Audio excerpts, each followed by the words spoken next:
Hello दोस्तों, नमस्कार। स्वागत है आप सभी का एक बार फिर से इस यूट्यूब चैनल पे। तो साथियों, आज की इस सेशन में देखने वाले हैं कल के एग्जाम के लिए आपका जीके प्लस इंग्लिश के मोस्ट इंपॉर्टेंट क्वेश्चन।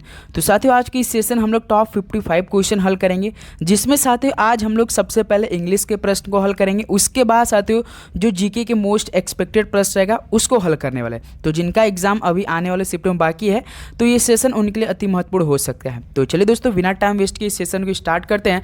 तो सर जी, इस समय जो सबसे अधिक मोस्ट वेटेज वाला सवाल बन रहा है आपके पेपर में, वो देखिए साथियों आपका हिस्ट्री प्लस स्टैटिक जीके पूरा बराबर कर दिया गया है। तो साथियों हम लोग उसी के आधारित पर आज की इस सेशन में सवालों को हल करने वाले हैं। ओके दोस्त, तो आपका लास्ट में कितना स्कोर बनेगा ये हमें जरूर बता दीजिएगा। तो चलिए दोस्तों, इस सेशन को स्टार्ट करते हैं। तो देखते हैं पहला प्रश्न क्या दिया और लास्ट अपना स्कोर जरूर बताइएगा आप लोग। एक क्वेश्चन 3 नंबर का रहेगा और माइनस मार्किंग भी 1 नंबर का रहने वाला आपका पेपर। साथियों सेशन जो पहला होगा मैथ रीजनिंग, वो नेगेटिव मार्किंग नहीं होगा। यदि आपका बेसिक क्लियर है मैथ रीजनिंग में तो आपको कोई भी दिक्कत नहीं आने वाली है। लेकिन हाँ साथियों, इंग्लिश की बात करें तो इंग्लिश यदि आपका प्रीवियस ईयर क्वेश्चन कंप्लीट है तो आपको इसमें भी दिक्कत नहीं आएगी। जीके में थोड़ा सा प्रॉब्लम आ सकती है लेकिन उसको हम कवर करेंगे। ओके, तो देखिए पहला प्रश्न क्या दिया आपका, select the most appropriate synonyms of the given word. तो साथ ही आपके पेपर में सिनोनिम्स से 2 क्वेश्चन रहेंगे। यानी सिनोनिम्स का मतलब क्या होता है, पर्यायवाची शब्द होता है। ओके, जैसे आपसे पूछा है मैग्निफिसेंट, तो मैग्निफिसेंट का मतलब पहले आप समझिए शानदार होता है। तो उसका क्या हो जाएगा सिनोनिम्स, जस्टिफाई हो जाएगा। क्या जस्टिफाई मतलब क्या, उचित सिद्ध करना होता है। ग्लोरियस मतलब आप समझ सकते यशस्वी होता है, बिल्कुल।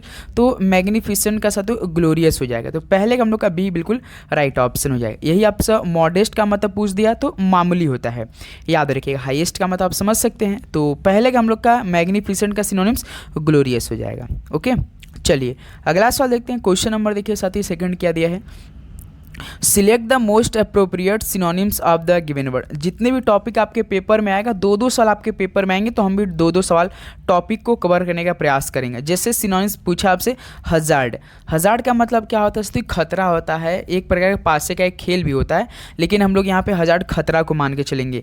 तो मार्वल मतलब क्या होता है साथी बताएंगे, चमत्कार होता है आपका।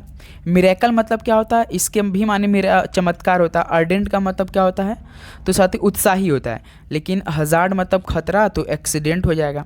डी क्या हो जाएगा यहाँ साथी हम लोग का बिल्कुल करेक्ट ऑप्शन हो जाएगा। हजार्ड का सिनोनिम्स यदि आपके पेपर में पूछा तो एक्सीडेंट हो जाएगा। ओके दोस्त, चलिए नेक्स्ट नंबर आपका देखते हैं। क्वेश्चन नंबर देखिए थर्ड क्या दिया है, select the incorrectly spelled word. 2 question यहाँ से भी आपके पेपर मिलेंगे। यदि ऐसे न देखा साथियों, एक कोई मतलब सेंटेंस देगा उसको अंडरलाइन कर देगा, उसका एंटोनिम पूछ देगा या सिनोनिम्स, कन्फर्म ऐसा सवाल आएगा। तो select the incorrectly spelled word बताइए। तो इनमें से देखिए एब हॉरेंड बताइए। देखिए क्या होता है, घिनौना होता है। जगलरी, लेकिन साथ यहाँ पे जगलरी देखिए ना, जगलरी नहीं होता है मेरे भाई, जगलिंग होता है, जिसे आप लोग जादू बोलते हैं ना। तो इसका स्पेलिंग क्या होता है, JUGG होता है। डबल जी होता है, LING होता है मेरे भाई। जगलिंग नहीं होता जिसे जादू बोला, लेकिन यहाँ पे जगलिंग होता है।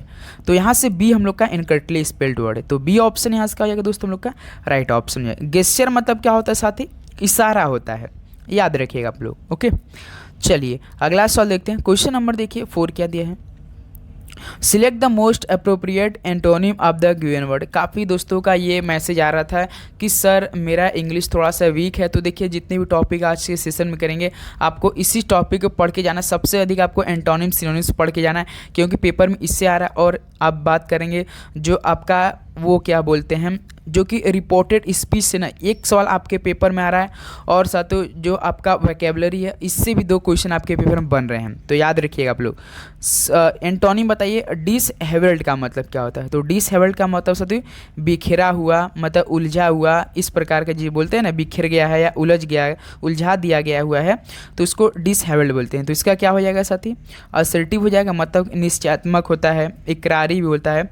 टीडी हो जाएगा साथियों। टीडी का मतलब होता है आपका साफ एकदम स्वच्छ हो जाएगा। और टेंटेड का मतलब होता है दूषित होता है। रिगिड का मतलब होता है कठोर होता है। तो डिसहेबल्ड का जो आपको एंटेनिम हो जाएगा तो टीडी हो जाएगा। बी बिल्कुल यहाँ से करेक्ट ऑप्शन हो जाएंगे। ओके, चलिए नेक्स्ट नंबर आपका देखते हैं। क्वेश्चन नंबर देखिए साथी 5 क्या दिया है, a small shop that sells fashionable clothes, जो साथी कोई एक छोटी सी दुकान होती है जो फैशनेबल कपड़े बेचती हैं, उसे क्या बोलते हैं आप लोग? स्टोर बोलेंगे कि टेलरिंग बोलेंगे, कर्चर बोलेंगे कि आपको बुटीक बोलेंगे? तो साथी याद रखिए बुटीक बोला जाता है। जो कोई एक छोटी सी दुकान है जो फैशनेबल कपड़े बेचती हैं उसे बुटीक बोला जाता है। ऑप्शन ए क्या हो जाएगा? यहाँ से हम लोग का बिल्कुल करेक्ट ऑप्शन हो जाएंगे। चलिए नेक्स्ट नंबर आपका देखते हैं। क्वेश्चन नंबर देखिए साथी 6, select the incorrectly spelled word. तो बताइए साथी इनकरेक्टली स्पेल्ड वर्ड क्या हो जाएगा इनमें से? ह्यूमरस मतलब कि लेने वाले, इसे ऐसे लेने वाले, और नेसेसरी आवश्यक जिसे बोलते हैं। लेकिन स्पेलिंग देखिए भाई क्या होता है यहाँ पे, NECESSARY होता है भाई, ये स्पेलिंग होता है। लेकिन यहाँ पे देखिए NECA दे रखा है, तो आपके पेपर में साथों केवल 1 से 2 वर्ड से आपका पेपर में या तो वो मिस स्पेल रहेगा या तो इनकरेक्टली स्पेल्ड वर्ड रहेगा, याद रखिएगा आप लोग। तो देखिए नेसेसरी का स्पेलिंग बी ऑप्शन यहाँ से हम लोग का राइट हो। नेसेसरी मतलब आवश्यक होता है। चलिए अगला सवाल देखते हैं। क्वेश्चन नंबर देखिए साथी 7 क्या दिया है?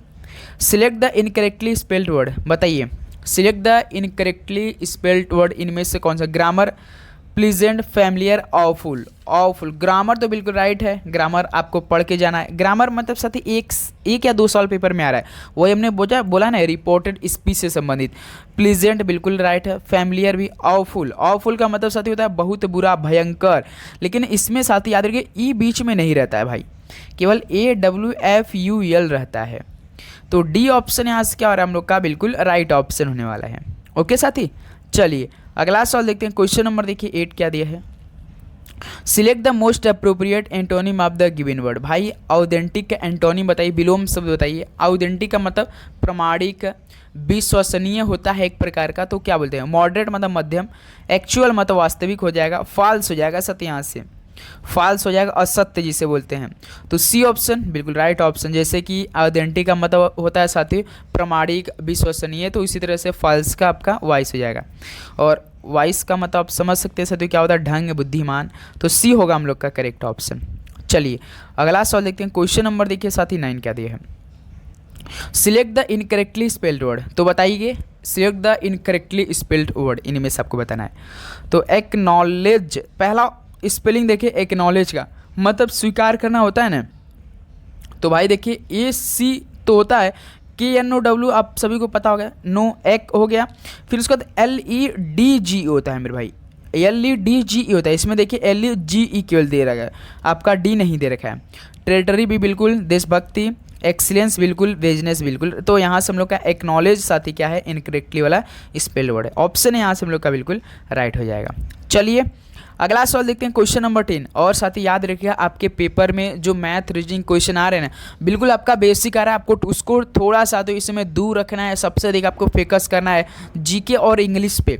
उसमें भी साथ ही जीके इंग्लिश में बात करें तो सबसे अधिक जीके पे क्वेश्चन में फोकस कीजिएगा, क्योंकि इसी से इस बार सिलेक्शन कन्फर्म होने वाला है, याद रखिएगा। क्वेश्चन नंबर 10 देखिए, select the word which means the same as the group of word given. 2 question यहाँ से भी आपके पेपर में रहेगा। जैसे that which can not be read, मतलब कि साथियों जो पढ़ा ना जा सके।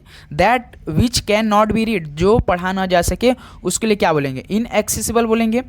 इनएक्सेसिबल मतलब योग्य, दुर्गम, अगम्य, पर पहुँच। और आपका इनक्यूरेबल का मतलब क्या होता है दोस्त? लाइलाज जिसे बोलते हैं, जो लाइलाज होता है। इलिजिबल हो सकता है, बिल्कुल अपठनीय हो जाएगा। जो पढ़ा ना जा सके उसे अपठनीय बोलेंगे, यानी इलिजिबल। इरिलेवेंट मतलब कि व्यर्थ हो जाएगा। तो यहाँ से हम लोग का सी बिल्कुल करेक्ट ऑप्शन होने वाला है। ओके साथी, चलिए नेक्स्ट नंबर बढ़ते हैं। क्वेश्चन नंबर देखिए आपका 11 नंबर क्या दिया है? Select the most appropriate synonyms of the given word. Trivial का मतलब बताइए साथियों क्या होता है? ट्रिवियल का मतलब होता है एक प्रकार का मामूली होता है, बहुत कम होता है, महल होता है एक प्रकार का, या मूल्य का। तो साथी बहुत कम महत्व या मूल्य का भी हो सकता है, मामूली भी हो सकता है। तो इसके लिए माइनर हो सकता है। माइनर मतलब अल्प, अल्प हो जाएगा। फटल मतलब क्या होता है? इससे घातक हो जाता है। और डिसिसिव मतलब और एक प्रकार का निर्णायक होता है। और फॉर्मल औपचारिक हो जाएगा। तो यहाँ से ट्रिवियल सिनोनिम्स माइनर होगा। ऑप्शन ए बिल्कुल करेक्ट ऑप्शन हो जाएगा। ओके, चलिए नेक्स्ट नंबर बढ़ते हैं। क्वेश्चन नंबर देखिए साथी 12 क्या दिया है? Select the most appropriate meaning of the given idiom. 2 question लगभग रहेगा आपके पेपर में इडियम से। जैसे आपके क्या पूछा है देखिए, पे and arm and leg for something. इसका मतलब क्या हो जाएगा? जैसे कि आप बोलते हैं बहुत ज़्यादा, मतलब कि साथी लागत। इसका इस्तेमाल मतलब कि किसी बहुत महंगी चीज़ के लिए किया जाता है, बहुत ज़्यादा लाभ, इसमें बोलते हैं बहुत ज़्यादा लाभ हो जाएगा, इसका इस्तेमाल किसी बहुत महंगी चीज़ों के लिए किया जाता है, तो इसका क्या हो जाएगा, तो साथ ही इसका मतलब हो जाएगा पे a lot of money for something, मतलब कि किसी चीज़ के लिए बहुत सारा पैसा देना, पे a lot of money for something साथी हो जाएगा। बी ऑप्शन यहाँ से हम लोग का बिल्कुल करेक्ट ऑप्शन होने वाला है, याद रखिएगा। ओके, चलिए नेक्स्ट नंबर देखते हैं साथी। क्वेश्चन नंबर देखिए आपका 13, select the correctly spelled word. अब देखिए यहाँ सबका करेक्टली स्पेल्ड वर्ड पूछा साथी। मिलेनियम बताइए क्या होता है, मतलब कि 1000 वर्षों का जो होता है उसे मिलेनियम बोलते हैं, उसका स्पेलिंग क्या होता है, MILLL होता है साथी, याद रखिए। ENN होता है मेरे भाई, याद रखिए, IUM होता है, MILLEN होता है, I होता है, U होता है, M होता है। मिलेनियम जिसे 1000 वर्ष बोला जाता है, LL देखिए, MILLEN देखिए, पहला ऑप्शन दिया है साथी, पहला ऑप्शन आपका बिल्कुल करेक्ट ऑप्शन होने वाला है। ओके, चलिए नेक्स्ट नंबर आपका देखते हैं। क्वेश्चन नंबर देखिए साथी 40 क्या दिया है, select the incorrectly spelled word. तो साथी इनकरेक्टली स्पेल्ड वर्ड है, तो ये आप लोग हमें होमवर्क में बताएंगे, क्योंकि हमने 2 से 3 सॉल्व बताया, हम वो आपको बता देंगे, उसके माने जो रॉन्ग इनमें से है उसको आपको करेक्ट बताना स्पेलिंग, उसके माने आपका अथक हो जाएगा, अथक होगा, या तो साथी अस्थिर होगा, क्या होगा, या तो अस्थिर, बता दीजिए आप लोग, क्या पैरेलल है, रिकमेंडेड है, या इरेस्टेबल है, या टुमारो। चलिए बताइए आप लोग कौन इनमें से इनकरेक्टली स्पेल्ड वर्ड है मेरे भाई, राइट ऑप्शन कमेंट बॉक्स में बताएंगे आप सभी दोस्त। ओके, चलिए नेक्स्ट नंबर आपका देखते हैं। क्वेश्चन नंबर देखिए आपका 15 क्या दिया है, select the option that can be use as one word substitute for the given groups of word. जैसे killing of one own father, इसका मतलब क्या है साथी, अपने ही जो पिता की हत्या करता है उसको क्या बोलते हैं, पितृ हत्या बोलते हैं, तो उसको क्या बोलेंगे, मैट्रिसाइड बोलेंगे, यानी मैट्रिसाइड में मातृ हत्या होता है, और फिलिसाइड मतलब कि पुत्र हत्या होता है, और पैट्रिसाइड आपका होता है साथी पिता का वध होता है। तो सी ऑप्शन होगा साथी आपका यहाँ से बिल्कुल राइट ऑप्शन हो जाएंगे। ओके, चलिए नेक्स्ट नंबर आपका देखते हैं। क्वेश्चन नंबर देखिए 16 क्या दिया है, 1906 में अखिल भारतीय मुस्लिम लीग का गठन कहाँ पर हुआ था। तो साथी 1906 में अखिल भारतीय मुस्लिम लीग का गठन कहाँ पर हुआ था, तो याद रखिए दोस्तों ढाका में हुआ था। बी ऑप्शन करेक्ट ऑप्शन होने वाला है। तो साथी एक सवाल आप सभी को होमवर्क बताना है कि ढाका कहाँ पे पड़ता है, किस देश में पड़ता है, कमेंट बॉक्स में इस सवाल का आप राइट ऑप्शन बताएंगे। चलिए कमेंट कीजिए आप लोग। नेक्स्ट नंबर आपका देखते हैं 17, देखिए क्या दिया है, 1901 में प्रकाशित पुस्तक poverty and un British rule India के लेखक कौन थे। तो 1901 में प्रकाशित पुस्तक था poverty and un British rule in India, इसके लेखक कौन थे साथी, तो याद रखिएगा दादा भाई नौरोजी थे। तो यहाँ से बी ऑप्शन क्या हो जाएगा हम लोग का साथी, बिल्कुल करेक्ट ऑप्शन हो जाएंगे। ओके, चलिए अगला सवाल देखते हैं आपका। क्वेश्चन नंबर देखिए 18 क्या दिया है, निम्नलिखित में से किस भारतीय पार्श्व गायिका को 2001 में भारत रत्न से सम्मानित किया गया था। तो साथी देखिएगा, पहले जिस दिन से आपका SSC MTS का एग्जाम स्टार्ट हुआ, यानी 30 सितंबर का 1 अक्टूबर, फिर उसके बाद 7, 8, 9, फिर उसका तीसरा सप्ताह का 14, 15, 16, 17, 18, फिर उसका चौथे सप्ताह का जब 21, 22, 23 स्टार्ट हुआ एग्जाम। तो देखिए काफ़ी कमेंट हमारे पास आ चुके हैं। अब जो एनालिसिस हमने आपको एक वीडियो प्रोवाइड किया था कट ऑफ को लेकर, उसमें काफ़ी मेरे पास कमेंट आ गया है। तो एक साथियों क्लास और आपको हम प्रोवाइड करने वाले, उसमें देखिएगा पूरा आपका UR या EWS या OBC या SC ST वालों का पूरा कट ऑफ कितनी जाएगी, पूरा एकदम जानकारी आज की सेशन में हम लोग देने वाले हैं। साथ एक वीडियो आपके पास आने वाली है, उसका वेट कीजिएगा। और जिनका एग्ज़ाम हो चुका है वो बिल्कुल ये मान के चलिए इतना कट ऑफ जाएगी, और आपके पेपर में किस तरह का सवाल आने वाले स्टूडेंट में पूछा जा सकता है। कल से एग्ज़ाम स्टार्ट हो रहा है साथी, याद रखिएगा। तो आपको किस तरह का सवाल पढ़ना है लास्ट में हम आपसे डिस्कस करेंगे साथी। तो जो किस भारतीय पार्श्व गायिका को 2001 में से भारत रत्न से सम्मानित किया गया था, लता मंगेशकर को। चलिए अगला सवाल देखते हैं आपका। क्वेश्चन नंबर देखिए दोस्त 19, निम्नलिखित में किस राज्य में 2023 इंटर कॉन्टिनेंटल का कप फुटबॉल चैंपियनशिप का फाइनल आयोजित किया गया था। तो साथी किस राज्य में 2023 inter continental cup football championship का फाइनल आयोजित किया गया था। तो साथी याद रखिएगा उड़ीसा राज्य में किया गया था। डी क्या हो जाएगा यहाँ से हम लोग का बिल्कुल करेक्ट ऑप्शन होने वाला है। चलिए अगला सवाल देखते हैं। क्वेश्चन नंबर देखिए 20 क्या दिया है, कपड़ा मंत्रालय 2022-23 के अनुसार कौन सा राज्य कपास का दूसरा सबसे बड़ा उत्पादक है। तो कपड़ा मंत्रालय 2022-23 के अनुसार कौन सा राज्य कपास का दूसरा सबसे बड़ा उत्पादक है। तो साथ ही याद रखिए महाराष्ट्र राज्य है। तो ऑप्शन ए क्या हो जाएगा यहाँ से हम लोग का बिल्कुल राइट ऑप्शन हो जाएंगे। चलिए नेक्स्ट नंबर आपका देखते हैं। क्वेश्चन नंबर देखिए साथी 21 क्या दिया है। डी गुकेश को मार्च 2023 में प्लेयर ऑफ द ईयर का पुरस्कार दिया गया, वह कौन सा खेल खेलते हैं? बताइए। डी गुकेश साथियों सिंपल सा किस खेल से संबंधित रखते हैं, जो कि उन्हें ये बात याद है कि 2023 में उन्हें प्लेयर ऑफ द ईयर का पुरस्कार दिया गया था। तो साथी शतरंज के प्लेयर है डी गुकेश। डी क्या हो जाएगा यहाँ सबका बिल्कुल राइट ऑप्शन हो जाएंगे। उम्मीद करूंगा दोस्तों आपको हर एक क्वेश्चन काफ़ी अच्छे समझ में आ रहे होंगे। और देखिए आप लोग चैनल पर नहीं तो साथ एक प्यारा सा लाइक जरूर कीजिएगा, क्योंकि देखिए आपको डेली की क्लास मिलती है सुबह 8 बजे 11 AM पे, साथ ही इसमें SSC GD क्लासेस प्रोवाइड करें, और शाम को 6:30 बजे जो कि MTS से रिलेटेड जो भी आपका इसमें फैक्ट बन रहे थे वो हम प्रोवाइड कर रहे हैं। देखिए 22 भारत ने 2023 विश्व टेस्ट चैंपियनशिप का फाइनल ऑस्ट्रेलिया के खिलाफ खेला था। यह मैच कहां आयोजित किया गया था? तो बताइए साथियों। भारत ने 2023 विश्व टेस्ट चैंपियनशिप का फाइनल ऑस्ट्रेलिया के खिलाफ खेला था, जिसमें ऑस्ट्रेलिया ने भारत को हराया था। यह मैच कहां पर आयोजित किया गया था? आप सभी को पता होगा साथी, दोनों बार ये लंदन इंग्लैंड में ही खेला गए थे। बी ऑप्शन यहाँ से बिल्कुल करेक्ट ऑप्शन हो जाएगा। एक बार ऑस्ट्रेलिया ने हराया, एक बार न्यूजीलैंड ने हराया। याद रखिएगा भारत को 2 बार लगातार जब से विश्व टेस्ट चैंपियनशिप शुरू हुआ ना, दोनों बार भारत फाइनल पूछा है। लेकिन कल भाई भारत ने लगातार 2 टेस्ट हार चुका है अपने घर में, ये बहुत शर्मनाक की बात है। देखते अब क्या होती है। 23 देखिए, कौन सी प्रसिद्ध भारतीय नृत्यांगना राज्यसभा की सदस्य के रूप में मनोनीत होने वाले पहली महिला बनी? तो साथ ही कौन सी प्रसिद्ध भारतीय नृत्यांगना राज्यसभा की सदस्य के रूप में मनोनीत होने वाली पहली महिला बनी? तो साथ ही याद रखिएगा रुक्मणी देवी अरुंडेल बनी है। ऑप्शन ए क्या हो जाएगा दोस्त आपका बिल्कुल करेक्ट ऑप्शन होने वाला है। ओके चलिए नेक्स्ट नंबर आपका देखते हैं। क्वेश्चन नंबर देखिए 24 क्या दिया है। निम्नलिखित में से किस महिला गायिका को भारत रत्न से सम्मानित किया गया था? तो साथ ही किस महिला गायिका को भारत रत्न से सम्मानित किया गया था? तो मेरे भाई याद रखिएगा लता मंगेशकर को किया गया था।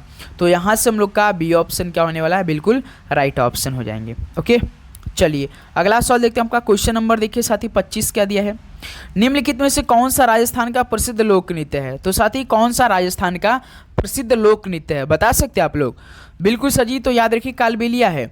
ऑप्शन से क्या बनेगा आपका बिल्कुल करेक्ट ऑप्शन। इसमें साथियों हम लोग टोटल याद रखिए 55 क्वेश्चन करने वाले। 55 का यदि मल्टीप्लाई आप लोग 3 करेंगे तो कितना हो जाएगा? 53 3 जा कितना होता? 165 होता है शायद, बिल्कुल यही होता है आपका। तो आपका माइनस मार्किंग 1 के साथ अपना स्कोर लास्ट में बताएंगे। आप सभी का 165 नंबर में से कितना स्कोर बनेगा? देखिए 26 नंबर, कारक लागत को और किस नाम से भी जाना जाता है? तो कारक लागत को साथ ही इनपुट लागत के नाम से भी जाना जाता है। तो सी ऑप्शन यहाँ से करेक्ट ऑप्शन होने वाला है। ओके चलिए अगला सवाल देखते हैं आपका। क्वेश्चन नंबर देखिए 27, भारत की जनगणना 2011 के अनुसार किस राज्य का लिंगानुपात दूसरा सबसे अधिक है? तो साथ ही भारत की जनगणना 2011 के अनुसार किस राज्य का लिंगानुपात दूसरा सबसे अधिक है? तो साथ ही तमिलनाडु का है। तो बी ऑप्शन क्या आ जाएगा यहाँ से बिल्कुल करेक्ट ऑप्शन होने वाला है। ओके चलिए नेक्स्ट नंबर आपका देखते हैं। क्वेश्चन नंबर देखिए साथ ही 28 क्या दिया मेरे भाई। निम्नलिखित गायिकाओं में से कौन आंध्र प्रदेश से है? तो साथ ही इन गायिकाओं में से आंध्र प्रदेश से संबंधित कौन है?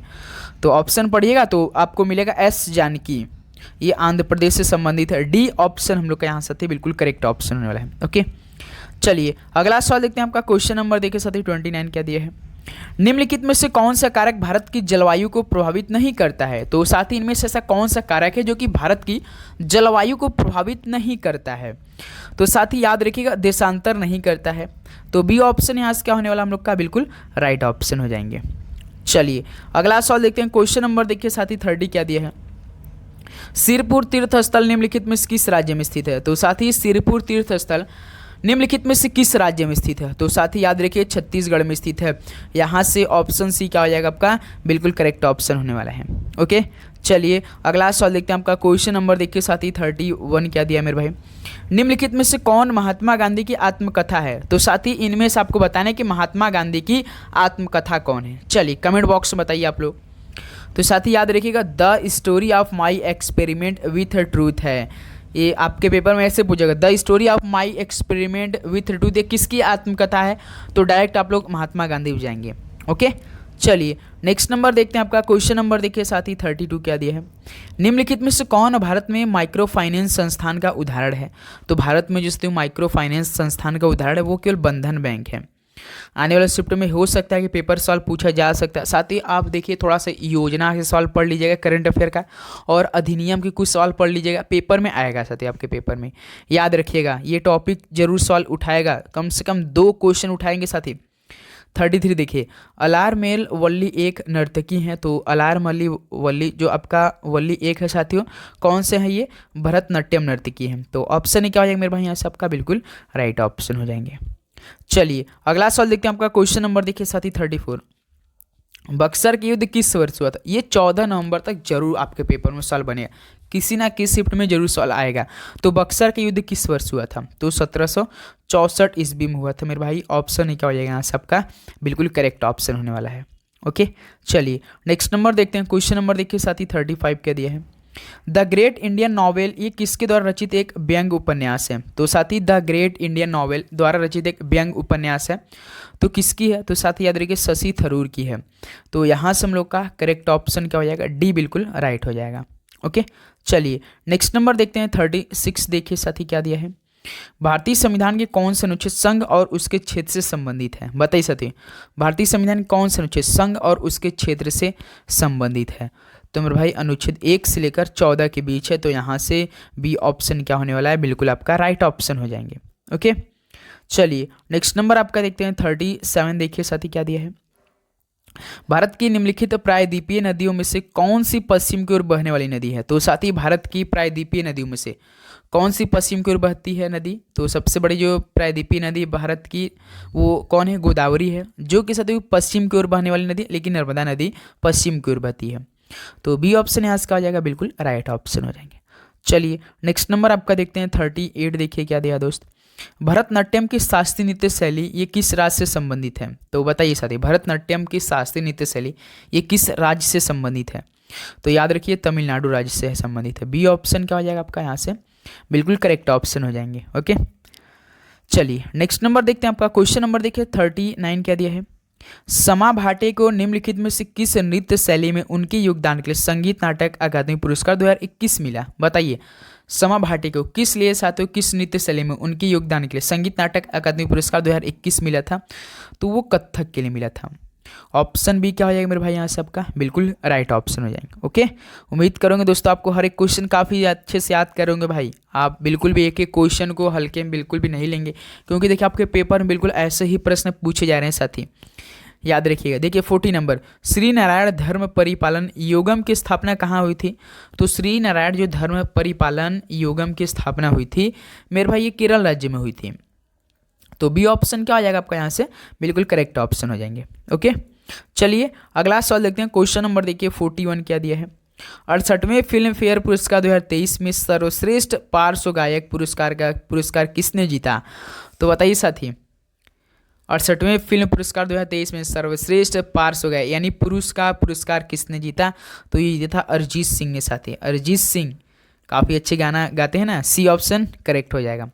चलिए नेक्स्ट नंबर बढ़ते हैं, क्वेश्चन नंबर देखिए 42 मेरे भाई, निम्नलिखित में से कौन सा संघ सरकार की विधायी अंग है। तो सरकार का साथी कौन सा संघ है जो कि विधायी अंग है। तो दोस्त याद रखिए संसद है। तो यहाँ से करेक्ट ऑप्शन हम लोग का हो जाएगा डी ऑप्शन हो जाएगा। ओके दोस्त चलिए नेक्स्ट नंबर आपका देखते हैं, क्वेश्चन नंबर देखिए 43, 15 अगस्त 1947 को औपनिवेशिक शासन से भारत की स्वतंत्रता के समय निम्नलिखित में से कौन भारत का वायसराय रहा था। तो सीधे बताइए कि 15 अगस्त 1947 के औपनिवेश शासन की जो भारत की स्वतंत्रता के समय था उसमें भारत का वायसराय कौन था। तो ये कौन था, लॉर्ड माउंटबेटन था। तो सी ऑप्शन क्या हो जाएगा यहाँ से हम लोग का बिल्कुल राइट ऑप्शन हो जाएंगे। ओके चलिए नेक्स्ट नंबर आपका देखते हैं, क्वेश्चन नंबर देखिए साथी 44 क्या दिया है, निम्नलिखित में से किस राज्य में पहला जनजातीय खेल महोत्सव आयोजित किया गया था। तो साथ ही किस राज्य में पहला जनजातीय खेल महोत्सव आयोजित किया गया था। तो ये आपका उड़ीसा राज्य में किया गया था। ऑप्शन ए क्या हो जाएगा आपका बिल्कुल राइट ऑप्शन हो जाएंगे। चलिए अगला सवाल देखते हैं, क्वेश्चन नंबर देखिए 45 मेरे भाई, भारत में आस, अमन और बोरो शब्द निम्नलिखित में किस फसल से जुड़े हुए हैं। तो साथ ही भारत में जो आस है, अमन है और बोरो ये शब्द किस फसल से जुड़े हैं। तो ये दोस्तों धान से जुड़े हुए हैं। तो इसमें धान की कटाई चल रही है ना, ये आपका आस, अमन और बोरो शब्द इसी संबंधित है फसल धान से। डी बिल्कुल करेक्ट ऑप्शन होने वाला है। चलिए अगला सवाल देखते हैं, क्वेश्चन नंबर 46, भारत की जनगणना 2011 के अनुसार महिला साक्षरता दर कितनी दर्ज की गई थी? तो जो साथी भारत की जनगणना 2011 रिपोर्ट अनुसार महिला साक्षरता दर थी वो 65.46% थी। तो बी ऑप्शन यहाँ से होने वाला है बिल्कुल करेक्ट ऑप्शन हो जाएंगे। ओके, चलिए नेक्स्ट नंबर आपका देखते हैं 47 मेरे भाई क्या दिया है। निम्नलिखित में से कौन भरतनाट्यम और कथकली नर्तक है? तो बताइए साथियों, भरतनाट्यम और कथकली नर्तक कौन है इनमें से? ऑप्शन देखिए क्या हो जाएगा। सभी तो ऑप्शन लग रहे होंगे आपको राइट, लेकिन भाई इनमें से केवल मृणालिनी साराभाई हैं। ये सवाल आपके पेपर में आएगा, बिल्कुल कई बार आ चुका है अभी इसी 2024 के एग्जाम में।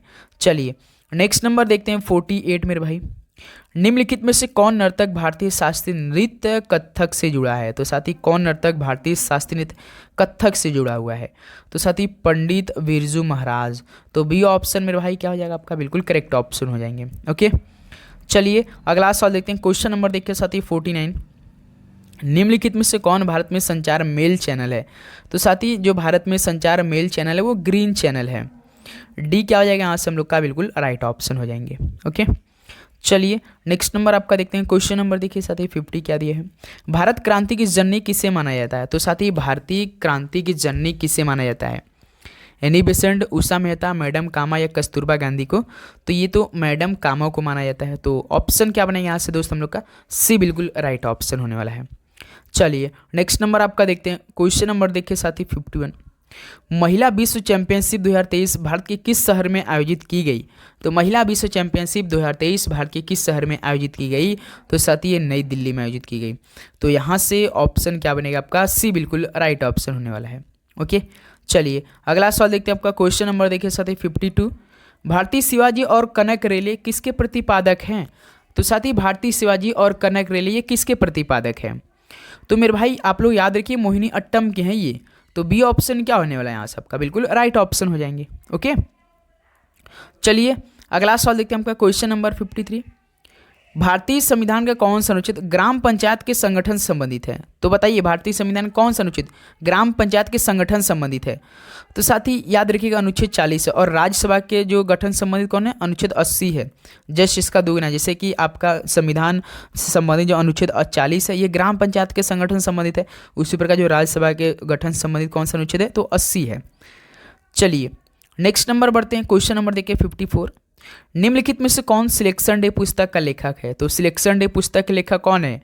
तो अरविंद अडिगा है मेरे भाई। ऑप्शन क्या हो जाएगा? बी बिल्कुल करेक्ट ऑप्शन होने वाला है। चलिए नेक्स्ट नंबर आपका बढ़ते हैं। क्वेश्चन नंबर देखिए साथी 55 क्या दिया। निम्नलिखित में से किसे मुख्य रूप से हिंदुस्तानी शास्त्रीय संगीत का उस्ताद माना जाता है? तो क्या हम बता सकते हैं साथियों मुख्य रूप से उन हिंदुस्तानी शास्त्रीय संगीत का उस्ताद माना जाता है? तो दोस्त याद रखिएगा बड़े गुलाम अली खान को माना जाता है। ऑप्शन ए क्या होने वाला आपका बिल्कुल राइट ऑप्शन होने वाला है। तो साथ ही इस तरह से आपका टोटल 55 × 3 165 नंबर का टेस्ट हमने कंप्लीट कर लिया। अब आपका कितना स्कोर बना ये बताइए आप लोग। चलिए तो जिनका अब एग्ज़ाम कल से स्टार्ट हो रहा है उनको एग्ज़ाम के लिए बेस्ट ऑफ लक। वो अच्छे से रिलैक्स होकर एग्ज़ाम देने जाए और डॉक्यूमेंट अपना तैयार के लिए एडमिट कार्ड साथियों सिंपल से 2 फोटो, कोई एक आईडी प्रूफ ले लीजिए। आईडी प्रूफ में साथियों आधार कार्ड हो सकता है, पैन कार्ड हो सकता है, या वोटर आईडी हो सकता है, या डीएल। इन चारों में से कोई एक आप ले लीजिए। सिंपल सा आधार कार्ड लीजिए, आपको कोई दिक्कत नहीं आने वाली। और एडमिट कार्ड लीजिए बस साथियों। फोटो भी उतना भी जरूरत नहीं लग रहा, लेकिन कहीं कहीं सेंटर मांग ले जा रहा है, इसलिए 2 आप फोटो अपने पास रख लीजिए, कोई दिक्कत नहीं आने वाली है। बस 2 डॉक्यूमेंट सबसे मेन है, आपका एडमिट कार्ड और आईडी प्रूफ यानी आधार कार्ड। सिंपल्स बस अपना एग्जाम देने जाइए, रिलैक्स होइए, पेपर मैथ रीजनिंग अच्छे से अटेम्प्ट कीजिए। सबसे पहले कोशिश कीजिए कि रीजनिंग, क्योंकि एकदम इजी सवाल आएंगे, सब क्वेश्चन आपके मन मुताबिक है, जैसे आप किए होंगे बिल्कुल वैसा ही प्रश्न आपके पेपर में आने वाले हैं। ओके साथी, और वो कोई आपका प्रॉब्लम है और आपका एग्जाम किस डेट को एक बार जरूर बताइए, डेली क्लास से पूछ रहे इस समय। ओके दोस्त, सो चलिए मिलते हैं साथियों 11 AM पे एक नए सेशन के साथ। चैनल पर नहीं तो जरूर सब्सक्राइब करके बिल नोटिफिकेशन ऑन कर लेंगे आप लोग। सभी को एग्जाम के लिए बेस्ट ऑफ लक, पढ़ाई करते रहिए, ऑल द बेस्ट। धन्यवाद, आपका दिन मंगलमय।